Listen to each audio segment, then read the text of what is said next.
En ons sê, die Here is my rots, my skuilplek en my redder, my God, my rots by wie ek skuil, my skild en die sterk verlosser, my veilige vesting. En wanneer ons met daardie hartsgesindheid voor hom rustig word, mag ons hoor, as hy ons groet en seën met hierdie woorde. Genade en vrede vir jou, van God ons Vader, in die Here Jesus Christus. Amen. Kom ons antwoord op die seën van die Here deur saam te sing van Psalm 32, vers 1 en vers 4, en daar in die laaste vers, as ons dan nou hoor van gadeslaan, niks te doen met pak slaan nie, dit is net gewoon om oplettend te wees, of om met aandag en besorgdheid dop te hou. Dit is God se hart vir ons. Kom ons antwoord op die seën van die Here, deur saam te sing van Psalm 32, en daarna kan jy plekke inneem as ons stil staan by ons belydenis.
Kom maar die plekke inneem.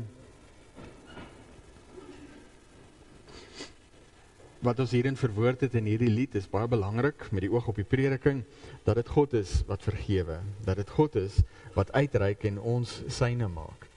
En dan is die dieptepunt van dit wat ons in hierdie lied verwoord, in hierdie psalm verwoord, is dat die Here kom nie net tot by 'n plek waar hy ons sondeskuld afskryf nie, hy wil sy oog oor ons hou. Hy het ons in die oog. Hy gee regtig om vir ons. Nou, in die gereformeerde leer maak ons reg dan nou vas, dat ons word nie gered deur ons eie vermoë nie, dis God wat uitreik en red en verlos, dit is nie ons vermoë wat dit doen nie. Maar nou is daar hierdie geldige vraag, waarom moet ons dan nou nog goeie werke doen, terwyl ons tog sonder enige verdienste van ons kant alleen uit genade, deur Christus, uit ons ellende verlos is. En dan antwoord ons, omdat Christus ons, nadat hy ons met sy bloed en gekoop het, ook deur sy Heilige Gees tot sy ewebeeld vernuwe. Ons word nie maar net gelos in die toestand waarby ons by hom aankom nie. En dit is regtig belangrik, die toestand waarin jy by hom aankom, maak glad nie saak nie. Ou mens, nuwe mens, dit maak nie saak nie.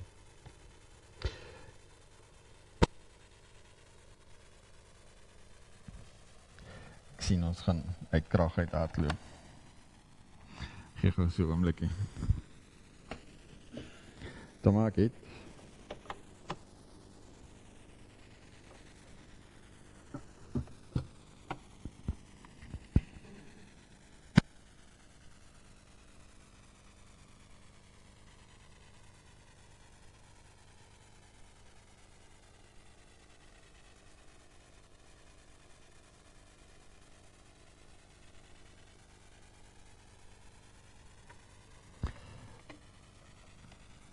Dit maak nie saak in watter toestand ons by Jesus aankom nie. Jesus sê in Johannes 6, elkeen wat by die Vader geleer het, kom na my toe, en elkeen wat na my toe kom, sal ek, nie een van die wat na my toe kom, sal ek wegwys nie. Maak nie saak hoe jy daar aankom nie. Christus gaan jou vat net soos jy is, want God het ons lief gehad, terwyl ons nog sondaars was. Maar hy los ons nie, net soos ons is nie. Wanneer ons in verhouding met hom, ons God as ons hemelse Vader ontmoet het, plaas hy ons op hierdie pad van daaglikse bekering, waar hy hoe langer hoe meer ons vorm om te word wie God bedoel het ons moet wees. En daarom maak ons vas, God is besig om deur sy Gees ons te vernuwe, sodat 3 goed kan gebeur. Ons met ons hele lewe kan bewys, dat ons God dankbaar is vir sy weldade, die verlossing wat ons ontvang het, en hy deur ons geprys kan word. Deur die mens wat ons word, geprys kan word. Met ander woorde, sy beelddraers word. Meer en meer die vorm of die beeld van Jesus gelyk. En dan tweedens, verder sodat ons vir onsself uit die vrugte van ons geloof sekerheid kan kry, dan word dit ek sien soos wat ek vernuwe word, ja, nee, die Here is besig met my. En derdens, sodat ons deur ons Godvreesende lewe, ons naaste ook vir Christus kan wen. Ek en jy is die advertensie wat God in hierdie wêreld uitstuur, om ander wat hom nog nie ontmoet het nie, sy aandag te trek en terug op die werklikheid van hom wat in hierdie tyd besig is om te soek en te red wat verlore is. Maak nie saak hoe sleg en afgeleef en stikkend jy is nie. Christus het gekom juis vir hulle wat siek is, wat gesond moet word. En ek en jy kan in ons saam wees, ons wat God as rots en verlosser, as skuilplek ken, kan daarom sy naam groot maak, vir die wonder van hom ken, as God en hemelse Vader. So kom ons loof hom hiervoor, dat ons by hom tuis mag kom, deur saam te sing van Psalm 9 vers 1, 7 en 10, en daarna bid ons saam.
Kom ons bid saam.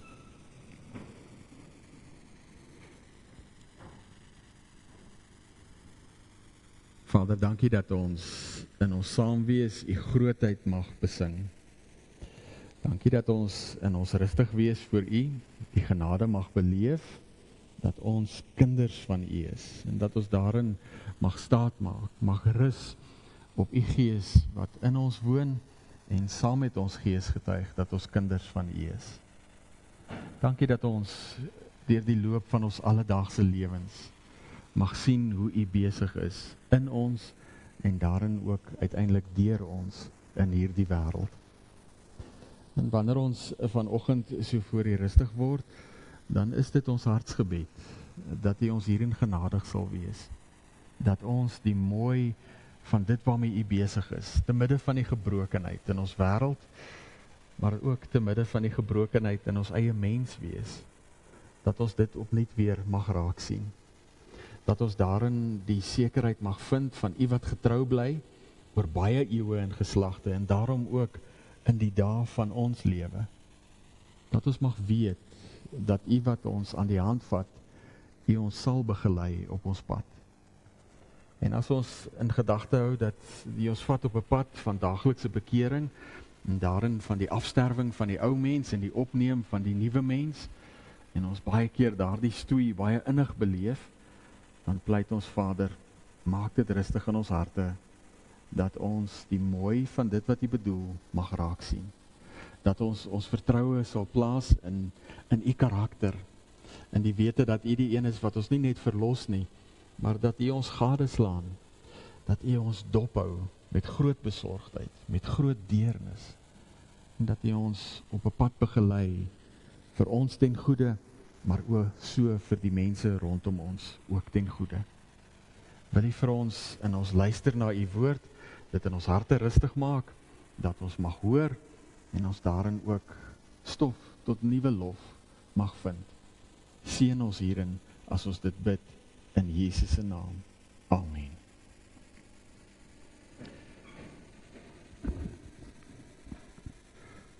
Ons staan vir die laaste keer stil by 2 Korintiërs 11, en ons maak daar weer vas, daar die sketsie, ons gedagte waarby ons stil staan vir die laaste 3 weke, is elke gawe, en daarom groter gawes beteken 'n groter las. Dis deel van die pakkie wat ons leef en deurleef in hierdie wêreld. Die hart hiervan, en dit het ons dan nou vasgemaak, dit is op die gemeentegroep, gaan kyk gerus daarna, na daardie flitskaart, is dat God gee vir ons 'n las in hierdie lewe, sodat die dinge van hierdie lewe, die gawes en vermoëns wat hy vir ons gee, en dan die geleentheid wat hy vir ons gee, die geleende tyd, dat dit nie vir ons belangriker word as wie hy is nie. So die Here gee vir elke goeie ding, kom daar 'n las mee saam. Iets om ons in hierdie gebroke wêreld by 'n plek van nederigheid te hou, sodat die dinge wat hy gee, nie vir ons belangriker word as wie hy is nie. Die dieptepunt hiervan waarskynlik dat die lewe se las die dood is. Ons word gebore en dan bely ons, en ons verwoord dit in die formulier vir die doop, dat hierdie lewe niks anders is as 'n gestadigde dood nie.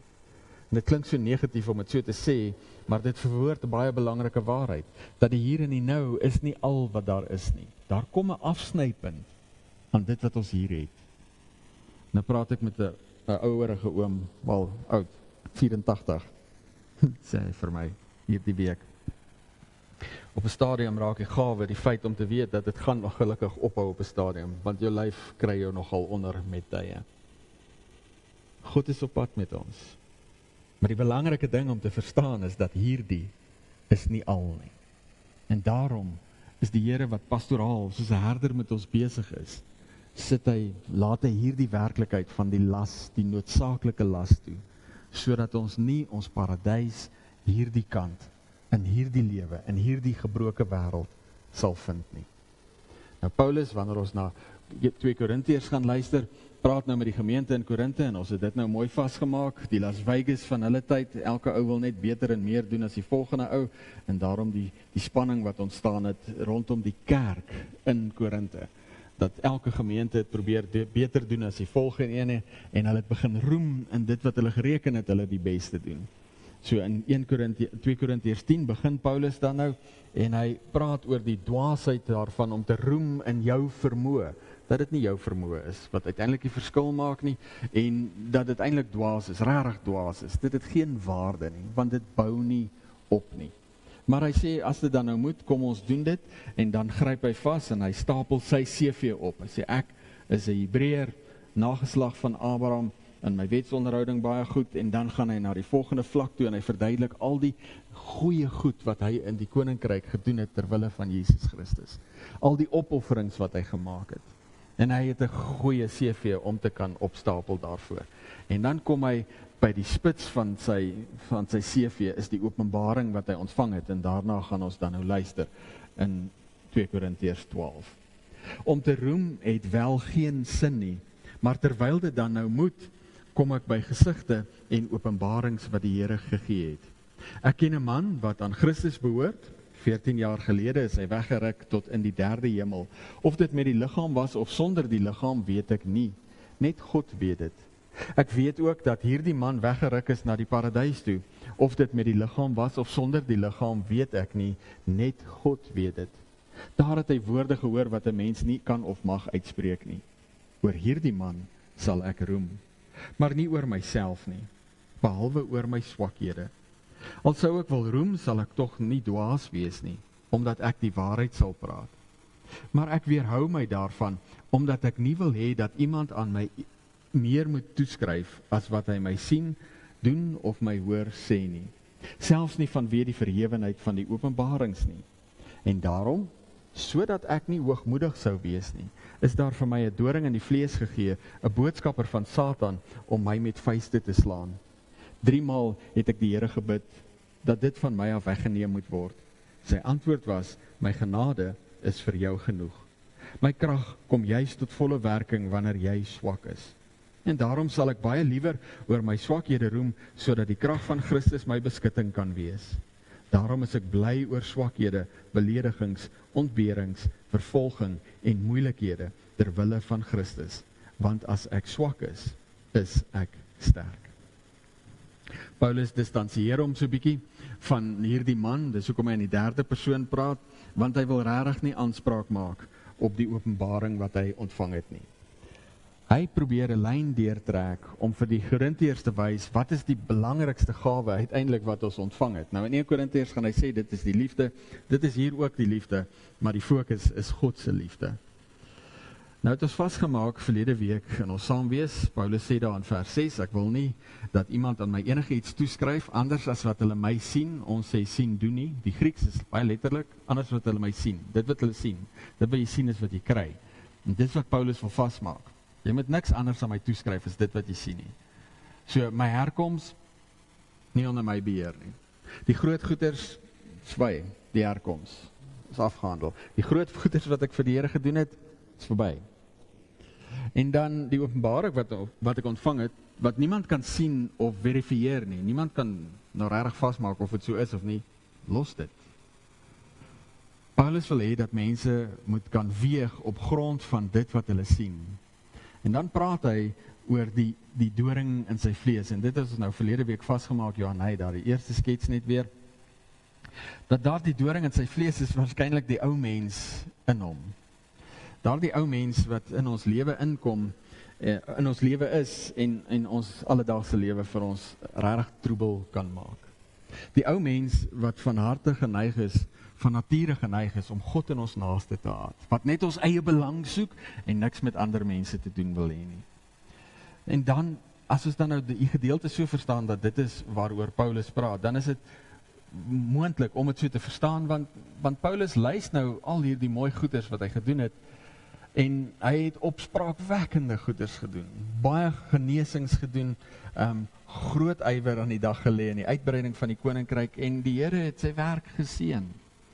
Maar hierdie doring in sy vlees, en die vlees in Paulus se geskrifte, daardie eie willigheid, daardie eie krag, ou mens, wat wil leef op sy eie vermoë, en van niemand anders afhanklik wil wees nie.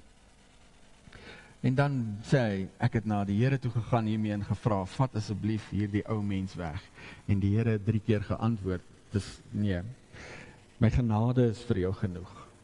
Hierdie ou mens bly met ons, totdat ons hierdie lewe verlaat. Eers dan is dit net die nuwe mens wat opstaan. Dit is verlede week vasgemaak, dit is die genade, en wanneer ons met ons stoei en worsteling met ons ou mens, met die afsterwing van die ou mens, na ons Vader toe gaan met hierdie gebrokenheid, en hy vir ons sê, sy genade is genoeg, dan leer ons dat daar is genade, vir my, maar uiteindelik ook vir ander mense. En dis in daardie belewing van ons gesprek met ons Vader rondom ons ou mens, dat ons dan nou uiteindelik by 'n plek kom waar ons groei in vertroue op God, maar ook in die vaardigheid om die evangelie, die genade van God te deel met ander mense. Want ek leer in my gesprek met my Vader, dat sy genade is bedoel vir my, en soos wat ek kan begin leef in daardie genade, kan ek dit deel met my naby mense en uiteindelik ook met die mense wat terloops my pad kruis. Nou, die ou mens is 'n redelike doring. Dit is regtig 'n probleem. Nou as jy nou wil hê dat daardie doring jou nie moet pla nie, is dit soos 'n doring in jou voet. As jy nie wil hê 'n doring in jou voet moet pla nie, sit jou voet op 'n kussing en sit. Jy gaan hom nie voel nie. Jy gaan ook so nou en dan krap, maar jy gaan nie regtig pyn beleef nie. Maar gaan loop nou so 'n bietjie rond met daardie doring in jou voet. En dan gaan jy dit voel. So wanneer Paulus hierdie baie mooi beeld vasmaak oor die doring in sy vlees en God se genade wat vir hom genoeg is, dan kom hy aan die einde en hy sê, ek is daarom bly oor swakhede, beledigings, ontberings, vervolgings en moeilikheid ter wille van Christus, want as ek swak is, juist dan is ek sterk. En as jy nou daardie rympie van hom volg, swakhede, dis my onvermoë, beledigings, dit kom van ander mense, ontberings, dis die wêreld wat my druk, en vervolging, dis alweer ander mense. So as jy nou wil agteroor sit en gemaklik wees, dat die ou mense jou nie pla nie, bly in jou huis, bly in jou eie kamer, moenie met mense iets te doen hê nie. Moenie iets niets probeer doen nie. Moenie karring met die wêreld rondom jou nie. Sonder jouself af en wees rustig eenkant in 'n hoekie. En die ou mens gaan jou so min as moontlik pla. Maar stap nou uit jou kamer uit en begin met mense skouers skuur. Begin om saam met mense te werk, te leef en te werk. En ek waarborg jou ou mens gaan uitspring, regop spring. Johannes, is nou te laat, gaan sit, wees rustig.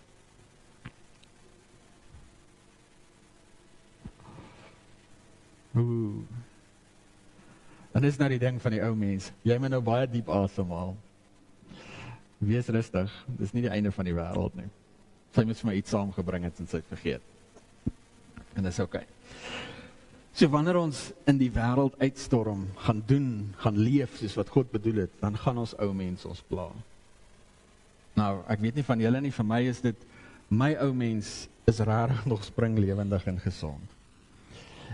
Ons praat hier oor 'n wond, die ou mens wat ons hart kan regtig boelie. En daai wond kom baie keer uit ons kinderjare uit. En dis deel van my bagasie. Ek het al geleer om met mense saam te leef. En as jy my goed genoeg ken, dan sal jy die tekens daarvan sien. Ek sal net vir jou sê, is okay, moenie worry nie. Want ek het geleer om my af te sonder. En dit kom uit die manier waarop ek groot geword het. En van die leuns wat ek geglo het rondom dit. So my ou mens is regtig springlewendig en gesond. Mense gaan my nie soveel ontstel nie, want ek het myself gepantser. Maar as jy nou my ou mens wil sien opspring, dan moet ek sukkel. Veral as ek alleen is. My ou mens spring op en stamp my tor af. My wielsporing uit, julle verstaan nie. Ek verloor die pad. En dis regtig frustrerend. En die hart van die boodskap daarin is jou useless mens. En ek wil so graag sê, ek so graag wou kon sê op 54 kan ek al die ou mens net so met die linkerarm, die swak arm agter my inskuif, maar ek kry dit nog steeds nie reg nie. Baie dae kry ek nie eers oor sy skouer gesien nie. Hy's groot en hy's sterk. Omstandighede kan maak dat ek regtig gefrustreerd raak. Met mense sukkel ek nie so baie nie. Want deel van die leuen wat die ou mens, wat ek rondom myself vasgebou het, was, wel, jy kan nie op mense staat maak nie. Doen dit self. Dit kom nie van die Here af nie. En dis daai goeders wat uiteindelik maak, dat my ou mens, maak nie saak hoe hard ek probeer om hom af te sterf nie, dat hy geoefen bly. Want ek kom gereeld in daardie situasies waar ek sê, wel, daar het jy dit nou, jy kan nie op mense staat maak nie, kyk uit vir jouself. So dis aan die een kant, en aan die ander kant het ek gereeld. Die printer van alle dinge het 'n manier om my oor daardie drempel te stoot. As hy nie print nie, ek weet nie wie van julle dit al ervaar nie, maar jy druk print, en dan druk hy daai bladsy in so 'n klein blokkie bo op die bladsy uit. Hoekom? Nigter weet. En dan kan jy die rekenaar restart en jy druk hom weer, selfde ding. En as jy my 4de keer restart, dan druk jy hom weer regte grootte uit. Hoekom? En dan sukkel ek. En dis nou die ding, as jy nou na daai skets kyk, is dit baie nice. Weet die ou mense is hier aan die een kant en die nuwe mense is daar aan die ander kant en ons wil nou nie die regte een, ons wil die regte een kos gee nie. Ou mense wil ons nou nie regtig kos gee nie. Maar dis nie hoe die lewe is nie. Maar dis nie hoe ons harte is nie. Ons harte is meer soos 2 bolle klei wat ons saam gemeng het. Johanna, daar die volgende skets, asseblief. So jy het nou 'n groen bol klei en 'n swart bol klei saam gevorm, saam gerol in 'n bal. Die ou mens en die nuwe mens. Dis hoe dit binnekant lyk. En nou is dit hoekom ons uiteindelik met hierdie las sit van hoe sterf ek die ou mens af? Want hoe haal ek hierdie goed uit mekaar uit? Dis nie vir my moontlik om dit te kan doen nie. Ek kan nie. En dis waar, as ons wil vra, hoe hanteer ons die ou mens in ons lewe, waar ons Lukas 22 regtig ter harte moet neem. Jesus het met sy disippels gepraat, vir hulle begin verduidelik dat hy moet Jerusalem toe gaan om te sterf, en nou is hulle baie ontstel. En Petrus in besonder het nou swaar water daaroor gemaak, dat dit definitief nie so sal gebeur nie. En dan moet Jesus vir hom sê, Simon, Simon, luister, die Satan het daarop aangedring om julle soos koring te sif. Maar ek het vir jou gebid, dat jou geloof jou nie begewe nie. As jy weer tot inkeer gekom het, moet jy jou broers versterk. Hierdie is waar vir my en vir jou. So jy kan jou eie naam daarin sit. Fani, het Jesus gesê, luister, die Satan het daarop aangedring om julle soos koring te sif, maar ek het vir jou gebid, dat jou geloof jou nie begewe nie. En as jy weer tot inkeer gekom het, moet jy jou broers en susters versterk. Nou, hierdie uitspraak van Jesus is regtig belangrik, as ons praat oor ons ou mens. Die eerste ding om raak te sien is dat Jesus vir ons sê is, die Satan het daarop aangedring om julle soos koring te sif. En hy het nie gesê nee nie. Gaan gebeur. Hierdie is Job in die Nuwe Testament.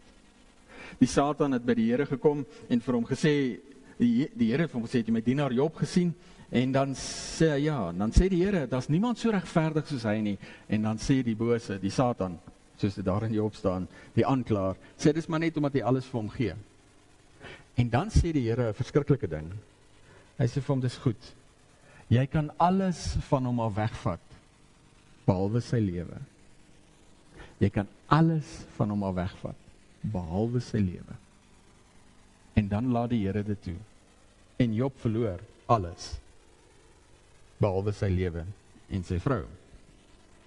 Wat in alle geval dan nou uiteindelik vir hom sê, vloek God en sterf. Maar dit is vir jou en my regtig belangrik, dat die Here dit toelaat. Nou, die sifting, die beeld wat Jesus hier gebruik, is nogal 'n ontstellende beeld, want die manier waarop hulle koring gesif het in daardie tyd was dit om dit op 'n dorsvloer te gooi, en dan beeste daaroor te laat loop, sodat al daai omhulseltjies gebreek kan word, en dan het hulle dit in die lug ingegooi, dat die kaf kan wegwaai. Jesus sê letterlik, Satan het daarop aangedring om julle deur die meule te sit, en ek gaan dit toelaat. Nou hier is waar ons dan nou vasgryp aan Paulus, wat die wonder hiervan die beste verwoord, wanneer hy sê, God sal alle dinge ten goeie laat meewerk, vir die wat hom lief het. So wanneer Satan aandring daarop, om ons te sif soos koring, dan sê Jesus, dis reg, doen dit. Paulus sê, byt vas, want God laat alle dinge ten goeie meewerk. Petrus sou in sy eerste brief sê, dis soos goud wat gelouter word. Dis soos goud wat gesmeld word, sodat die onsuiverhede na bo kan kom, en dit uiteindelik lofwaardig kan wees. Daarom laat die Here dit toe. Hy laat toe, dat ons gesig word deur omstandighede, en dis deur daardie meele, deur daardie omstandighede wat ons gaan, wat ons ou mens geleentheid kry om op te spring, en nou is daar 'n geleentheid om na God ons Vader toe te gaan, en te sê, hier is ek, dis lelik, dis nie mooi nie, ek is jammer. En dan gaan ons Vader sê, dit is hanteer. Kom ons kyk na die goeie daarvan. En daarom is dit belangrik om raak te sien, dat Jesus vir ons bid. opgestaan uit die dood, opgevaar na die hemel en sit aan die regterhand van God en hy tree vir ons in elke dag. Dit is Christus wat binne ons omstandighede vir ons intree as voorspraak by ons Vader. Onthou vir Vader. Hy het elkeen van ons in die oog. En hy bid vir ons dat ons geloof ons nie sal begewe nie.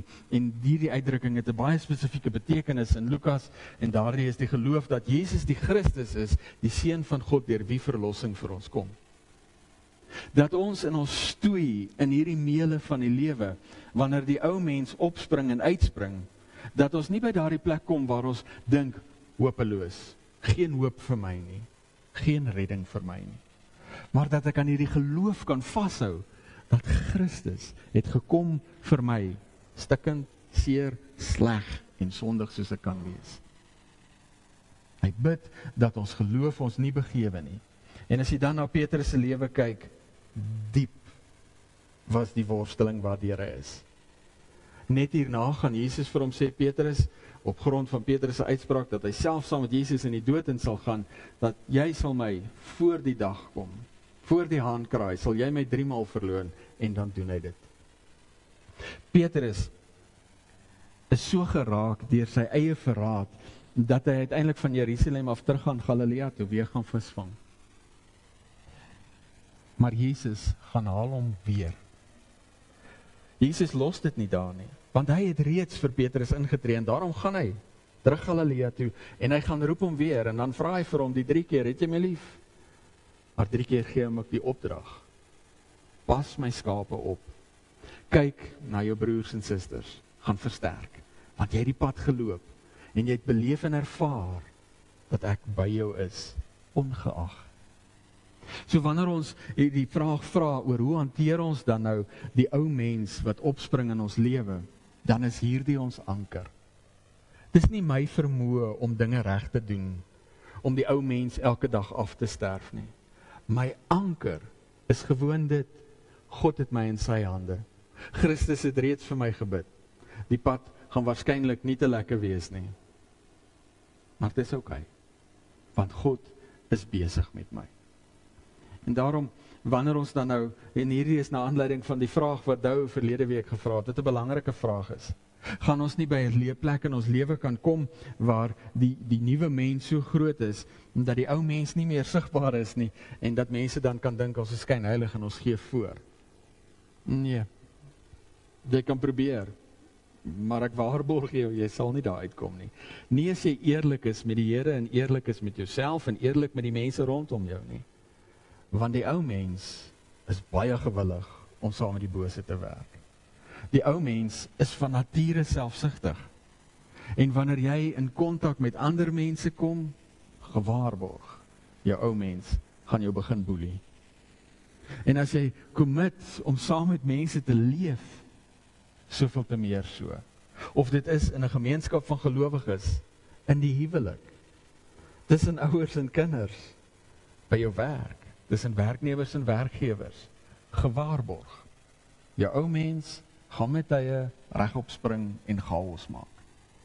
En nou is die vraag, wat maak ons met daardie ou mens? Wat maak ons wanneer dit gebeur het? Hoe hanteer ons dit uiteindelik? En dis waarby ons vanoggend net 'n oomblik wil stil staan. Dit is op die groep geplaas, so dit gaan nou 'n bietjie besig lyk as ons daar deur hardloop, maar maak dit vas. Christus het ons in sy hande, hy het vir ons gebid, en hy vat ons op hierdie pad waar ons dit kan hanteer. So as ons dan nou die vraag vra oor hoe hanteer ons dit, dan begin ons by hierdie skets, Johan, dankie. Dis nou baie bekende skets al, die driehoek verhouding van wederkerige appel, dat God het ons gemaak om 'n verhouding met hom te leef, maar hy het ons ook gemaak, het is nie goed dat die mens alleen is, om verhouding met ander mense te leef. En daar waar daardie 3 verhoudings gesond is, daar sien ons dat die lig skyn, waar God se beeld die beste uitgeleef word in hierdie wêreld. En dis regtig belangrik dat ons hier begin. Want dis die hart van God se plan. Mense wat geskape is om in verhouding met hom te leef en in verhouding met ander. Wanneer die sondeval plaasvind en ons verhouding met God breek, dan is dit die lig wat uitgedoop word, donkerte wat ons lewe oorvat, want ons kom by 'n plek waar ek nie meer in verhouding met God leef nie, en nou ook nie meer in verhouding met jou nie, met die ander mense nie. En nou, as ons net in hierdie donker stikkende wêreld was, dan was dit nou maar die som daarvan. Maar nou hoor ons al net na die sondeval, hoe hierdie gebroke verhouding uitspeel, maar God het nie so los nie. So Eva blameer die slang, Adam blameer die Here en vir Eva, en dan sê die Here, daar sal 'n verlosser kom. Maar die omvang hiervan is regtig erg. Die val is nie goedkoop nie. Die impak of die houvas van die ou mens op ons lewens is nie 'n grappie nie. So wanneer Adam die Here en vir Eva blameer, dan staan hy regtig op sy eie, selfsugtig. Dis net ou mens op daardie stadium. Nou sal ons graag wou sê, dit sou dan die diepte wees van die val, maar ons sien dit nog verder. Hulle word uit die tuin gesit terwille van hulle eie heil, dat hulle nie by die boom van die lewe kan uitkom en ewig in hierdie gebroke toestand sal lewe nie. En dan sien ons dat die Here nog steeds aangaan met sy verlossingsplan, want Adam en Eva kry kinders. Maar Kain, die oudste, slaan vir Abel dood.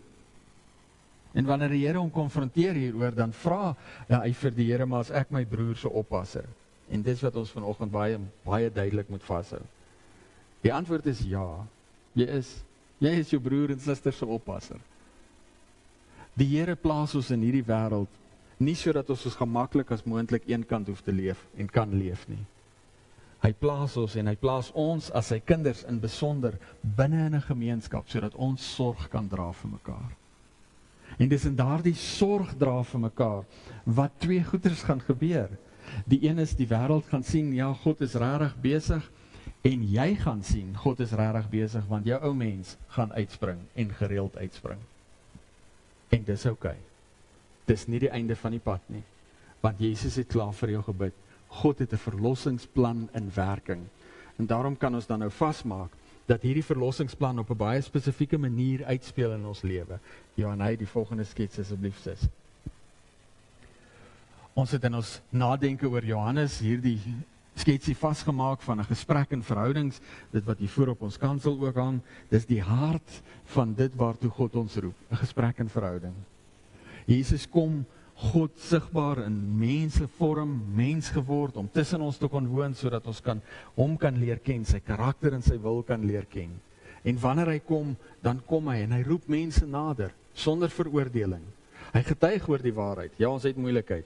Ons lewens is in die knyp, want ons verhouding met God is stikkend gebreek.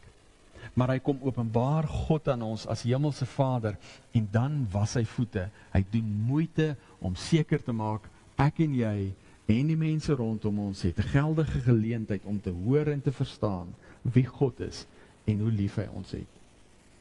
En daardie anker daarin lê dan nou uiteindelik in die kruisiging. Dis die dieptepunt daarvan, die bewys van God se liefde vir jou en vir my.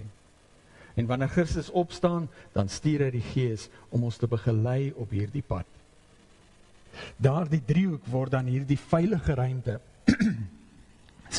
waarin ek en jy die genade van God kan beleef, die waarheid van ons gebrokenheid, maar ook van die herstel wat daar in Christus is, waarin ons bemoedig kan word en vermaan kan word. Bemoedig deur God, vermaan deur God, maar ook bemoedig deur mekaar en vermaan deur mekaar. Dis binne daardie driehoek wat ek en jy uiteindelik lewe vind. En dis hoekom Paulus dan nou sê, ek sal eerder oor my swakhede roem ter wille van Christus. Paulus sê, ek gaan besig bly in hierdie wêreld, die werk wat God vir my opgelê het doen met groot oorgawe, maar ek gaan fokus op my swakhede, nie op my prestasies nie. Ek gaan fokus op my swakhede, sodat mense kan sien, ja, ek het ook nog 'n ou mens, springlewendig en gesond, en vir my is die genade van God genoeg, so ook vir jou. En nou is dit 'n baie belangrike vraag. Wat maak ek nou, as ek begin stoei met die ou mens, as hy uitspring in my hart? Johanna, daar die volgende skyfie. Die eerste ding wat ons vasmaak is, mens praat eers met God oor mense, voordat jy met mense oor God praat. En dit is 'n belangrike ding om dit te onthou. Moet nooit net instorm nie. Praat eers met God oor mense, voordat jy met mense oor God praat. En hierdie waarheid geld vir jou selfgesprek ook. Ek het nou gesê, my ou mens het 'n boodskap vir my wat regtig nie saam met die Here loop nie. Dis regtig belangrik om by die Here te hoor wie hy sê jy is. Praat eers met hom oor wie jy is, voor jy met jouself praat oor wie jy dink jy is. Maar dan, wat maak ons wanneer die ou mens in ons hart opspring? Volg die leiding van die Gees. Paulus sê in Romeine 8, ons staan onder verpligting, maar nie om die leiding van ons ou mens te volg nie, die leiding van ons sondige natuur nie, maar om die leiding van die Gees te volg, die Gees wat ons na God toe vat, en wat saam met ons Gees getuig, dat ons kinders van God is, en daarom tot God laat roep, Abba, wat Vader beteken. Ga na jou Vader toe, volg die leiding van die Gees, en ga na jou Vader toe, en beleef dan sy deernis in 4 note. En daardie 4 note is genade en waarheid, bemoediging en vermaaning. Dis eers wanneer ek God se deernis beleef het, in terme van daardie 4 note, dat ek op dieselfde bladsy as God kom. Dieselfde bladsy as hy, wanneer ek oor myself dink, en oor myself voel. Die genade is daar vir my. Die waarheid is daar. Ja, nee, dis so. Daar's 'n ou mens wat chaos veroorsaak. Maar Christus is groter. En God se liefde is groter as die ou mens in ons. En wanneer ons daardie genade en waarheid beleef, dan is dit nie maar net 'n wollerige gevoel wat die Here wil hê ons moet hê nie, want dit word ook sigbaar in bemoediging en vermaaning. Dat die Here vir ons sê, dit is wat dit is, byt vas, volhard op die pad, moenie meer nie. Los hierdie, sterf dit af, werk hieraan, groei hierin, leef hierin. En dan is dit wanneer ek daardie deernis van God kon beleef het, in harmonie met hom gekom het. Wanneer ek in my nadenke oor myself en my roeping, my verstaan van my lewe in hierdie wêreld kan harmoniseer met God, dat ek kan verder gaan. Dis uit daardie belewenis van God se deernis wat berou kom. En berou is nie soos baie 3-jariges wat so skewe gesiggie trek en hom so uitdruk die seer wat hy nou beleef nie. Berou is 'n natuurlike reaksie op die deernis van God. Dis 'n belewenis van my eie gebrokenheid, maar gekoester, vasgehou binne die omgee van God. En wanneer ek daardie berou beleef, mag ek vergifnis vra. Nou, ons leef in 'n tyd en wêreld wat daar baie mense is wat ironies genoeg van die ander kant af, binne die gereformeerde kerk het ons hierdie ding oor die uitverkiesing, en dan is dit hierdie swaar ding wat ons baie keer maak oor, luister, as ons oor die doop en die goeders praat, jy moet versigtig wees dat jy die God nou nie in die gesig vat nie. Nee, want Christus het vir jou gesterf, en nou hang ons hierdie goeders op die regte plek, ons sê jy moet kennis van jou sonde en ellende hê, en omdat ons nou die verstaan van daaglikse bekering, dan sê ons, wel, wanneer daar moeilikheid opgeduig het, gaan en vra vergifnis. En dan kom ons by 'n plek wat ons baie keer sê, nee, jy moet nou net vertrou. So oor hierdie ander dinge sê ons, moenie God in die gesig vat nie. Maar ken jou ou mens, en gaan elke keer na die Here toe, en dis reg en dis goed so. Maar in die charismatiese kerke het hierdie ding opgeduik van die liefde van God. Ons maak swaar water oor die geregtigheid van God. Baie van die charismatiese kerke, dit word radical grace genoem, maak dan nou swaar water oor die liefde van God. En hulle kom by 'n plek waar hulle sê, luister, jy vat God in die gesig as jy na hom toe gaan en vergifnis vra van sondes. Want dit is afgehandel toe jy tot bekering gekom het. Tegnies is dit afgehandel toe Christus gesterf het daarvoor. So jy hoef nie dit te gaan vra nie. En daarvoor gebruik hulle dan ook die boek Romeine as 'n goeie maatstaf om te sê hoekom dit so is. Nou, dit is 'n bietjie van 'n probleem, want Romeine hanteer 'n spesifieke beeld van regspraak. Wat reg is, dit is 'n goeie beeld. Maar my verhouding met God, my Vader, is nie verhouding van aangeklaagde teenoor regter nie. Dis kind teenoor Vader. Dit gaan oor 'n verhouding hier. En om dan by 'n plek te kom, om te sê, jy gaan eintlik vir God in die gesig vat, as jy elke keer kom vergifnis vra, vir elke dingetjie wat in jou lewe skeefloop, dis nie waar nie. As God 'n regter was, verseker, As die boete teen jou afgeskryf is en jy gaan staan alweer voor hom en mors die regter se tyd, omdat jy die boete betaal wat klaar betaal is, dan gaan hy ongelukkig word met jou. Maar God is ons Vader. Die ding hier is nie dit wat skeef geloop het nie. Wat vir die Here belangrik is die verhouding met jou. Dit wat Dawid en Toesies dan nou bereim het met God wil ons gadeslaan. Hy wil ons in die oog hou met groot deernis en besorgdheid. Wil hy ons in die oog hou.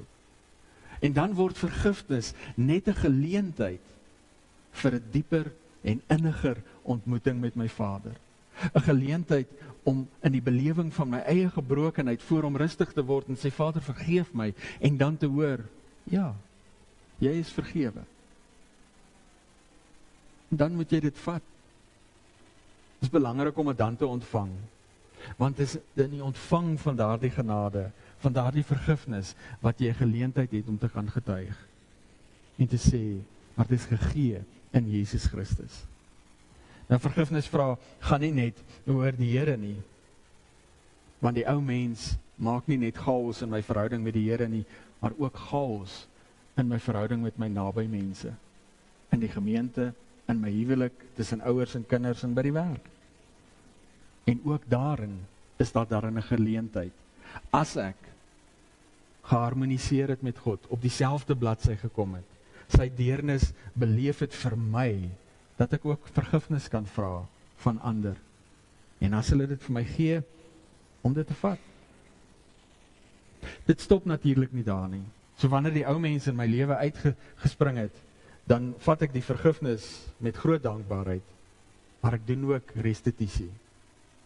Ek maak reg wat stikkend gebreek is. Nie omdat ek daardeur iets vir die vergifnis wil bewys of wil ontvang nie, omdat die verhouding vir my belangrik is. Ek maak reg dit wat verkeerd is. So wanneer jy in jou eie lewe sien dat die ou mens uitspring, volg die leiding van die Gees. Gaan na jou Vader toe, beleef sy deernis in daardie 4 note van genade en waarheid, bemoediging en vermaaning. Ervaar en deurleef die berou wat uit daardie deernis uitkom. Vra vergifnis, ontvang dit, getuig oor Christus en maak reg waar jy moet regmaak. Dis vir jou, as die ou mens in jou hart uitspring. Maar wat as die ou mens in 'n ander persoon se hart uitspring? Dan volg ons dieselfde pad. Volg die leiding van die Gees, gaan na jou Vader toe. Beleef sy deernis in daardie 4 note, van genade en waarheid, bemoediging en vermaaning. Want as jy nie daar gaan uitkom nie, gaan jy nooit na ander mense kan kyk met dieselfde deernis, as wat jou Vader na jou kyk nie. En dan, as jy geharmoniseer het met jou Vader, met hom gepraat het oor mense, voordat jy met mense oor hom praat, roep dan nader, sonder veroordeling, getuig oor Christus, en was dan voete. Doen moeite om seker te maak, dat mense sal verstaan, hoe lief God hulle het, hoe lief hy jou het, en hoe lief hy die mense rondom jou het. Nou daar onderaan staan daar 3 tekste. Hierdie hele gedagte word gewoon gedra deur die liefde van God. In die Ou Testament, wanneer hulle vir Jesus vra, wat is die som van die wet, dan sê hy, met die Here jou God lief hê, met jou hele hart, siel, krag en verstand, en jou naaste soos jouself. Dis die driehoek. Wanneer Jesus met sy disippels praat, dan sê hy in Johannes 13, vir ons ook, ek gee vir julle 'n nuwe gebod, julle moet mekaar lief hê, soos wat ek julle lief het. En in 1 Johannes hoor ons, wat is daar die liefde? God het ons lief gehad, terwyl ons nog sondaars was. Hierin het hy sy liefde aan ons betoon. So, wanneer ons dan nou ons pad hierdie jaar vorentoe vat, weet, jou ou mens gaan met tye uitspring. En dis oké. Dis goed. Dis goed vir jou, en dis goed vir die wêreld. As jy hierdie pad gaan volg. As jy in daardie ellende van die ou mens, wat so lewendig en gesond is, by jou Vader kan uitkom, sy deernis kan deel en ervaar, en dit uiteindelik kan deel met die mense rondom jou. Mag die Here jou hierin genadig wees, dat jy sensitief vir die leiding van die Gees, daardie pad met volharding kan stap. Amen. Kom ons bid saam.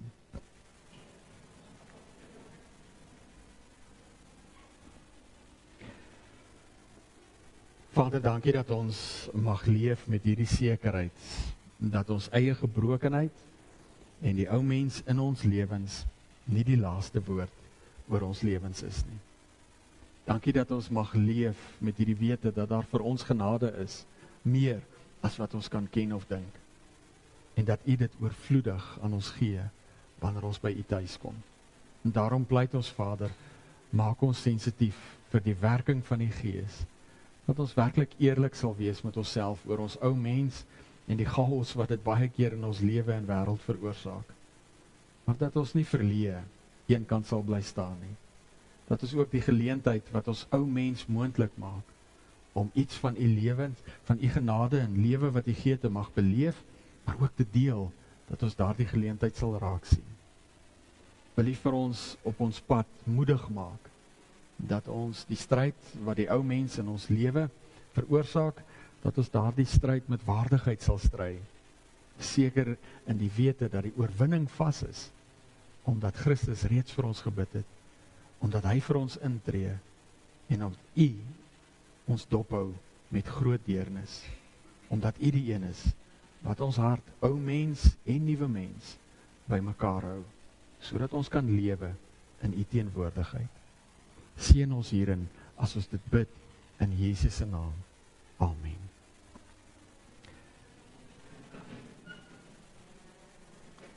Kom ons antwoord op die bediening van die woord, deur 'n baie spesifieke lied saam te sing. Ons gaan hom nou die eerste keer sing.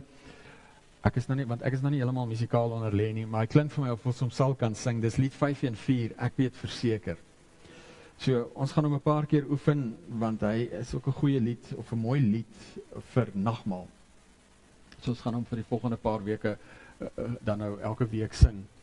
Maar wanneer ons vandag gedagte gaan dit waar we stil gestaan het oor die ou mens, na hierdie lied luister, is dit my hartsgebed dat hierdie woorde ook jou woorde sal wees. En dat hierdie waarhede wat hierin verwoord is, dat dit ook vir jou hoop sal gee op jou pad, in jou worsteling met jou ou mens. Maar nie net 'n worsteling waarin jy stry en stoei met die ou mens, en om so eenkant as moontlik probeer hou nie, maar waarin jy die stryd kan aansê, en die ou mens kan hanteer in die lig van God se liefde vir jou. So kom ons staan en dan sing ons saam van lied 514 vers 1 en 2 en daarna kan jy plekke inneem as ons gaan stil staan by God se wil vir ons lewe.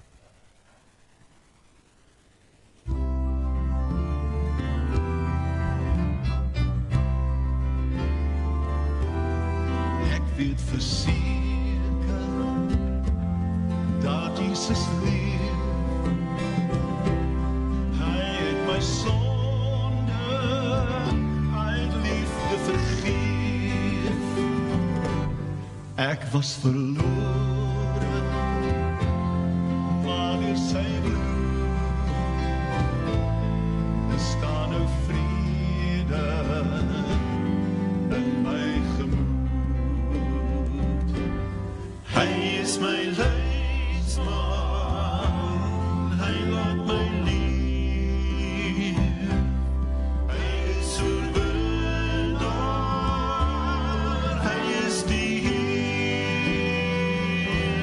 Selfs as ek struikel en het berou,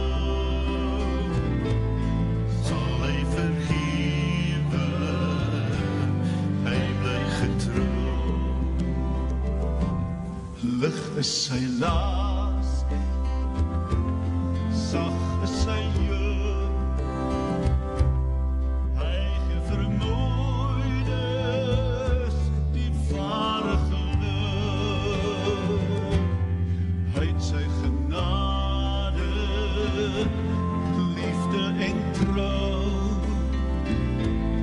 Weet hoe God sy kinders behou.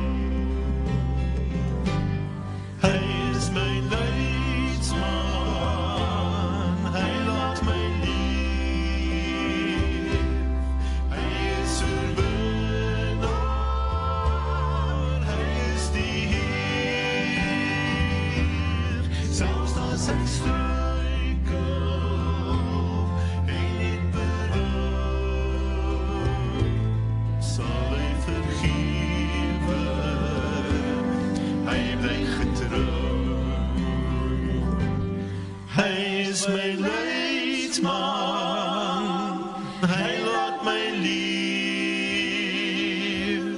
Hy is oorwinnaar,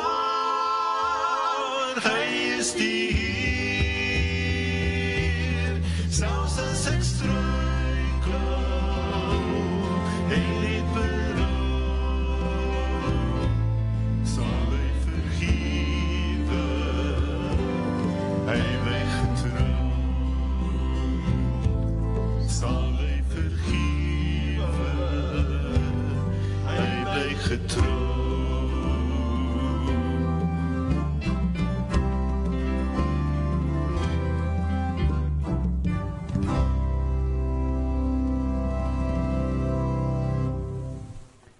Jy kan maar sit.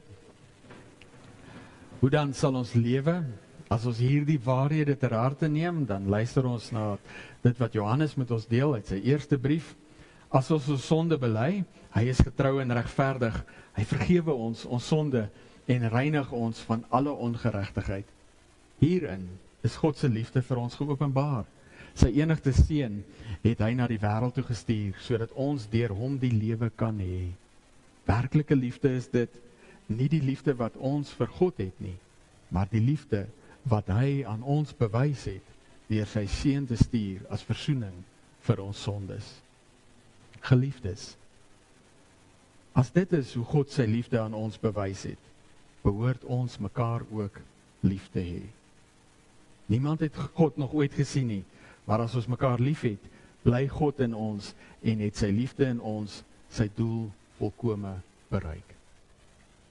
Hierdie wêreld sien God, verseker in die grootheid van die skepping, maar hierdie wêreld sien God se hart in ons liefde vir mekaar, gedeel in opregtheid in ons saamleef voor die Here en die wêreld.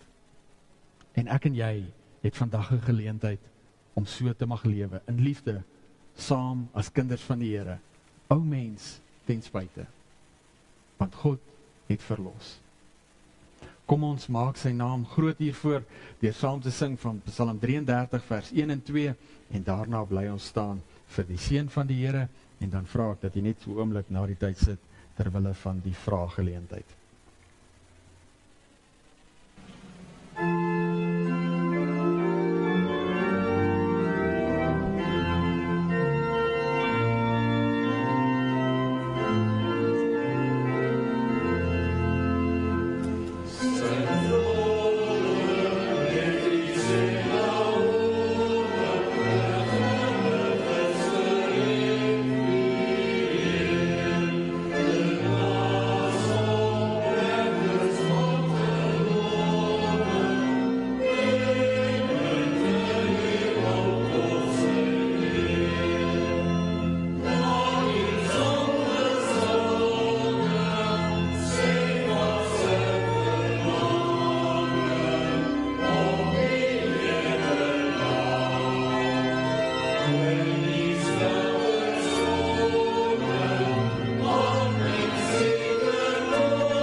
Die laaste verse is in besonder belangrik as ons dink oor die stryd tussen die ou mens en die nuwe mens, en veral die hantering van die ou mens.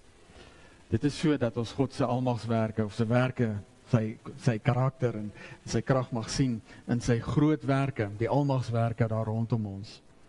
Maar ons kan dit ook sien in sy hantering van die ou mens in ons lewe. En dit is 'n baie innige ding. Want dis deel van elkeen van ons pad. Mag jy dit sien en beleef in hierdie week op jou pad van daaglikse bekering. En weet dat God vir jou is in hierdie stryd. En daarom gee hy ook sy seën vir jou. Die genade van ons Here Jesus Christus, die liefde van God, ons hemelse Vader, en die krag en leiding van die Heilige Gees, is met u elkeen.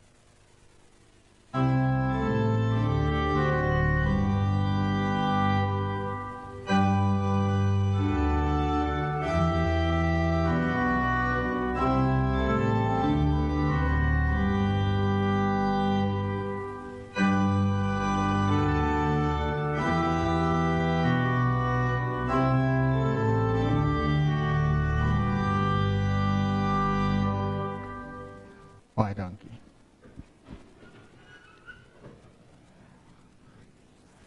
Is daar enige vrae oor dit waarby ons vanoggend stil gestaan het? Wil jy 'n vraag vra of krap jy nie? Alright, dankie. Ons maak dit weer vas. Die vraatyd is uiteindelik, ja, verseker ter wille van jou, dis goed om 'n vraag te kan vra, maar dit is ter wille van die vreemdelinge onder ons, wat nie noodwendig al hier by ons is nie. Mense wat by geleentheid kan inkom en wonder, maar waaroor gaan dit regtig? En as daar 'n vraag is, dan moet ons 'n vraag kan antwoord.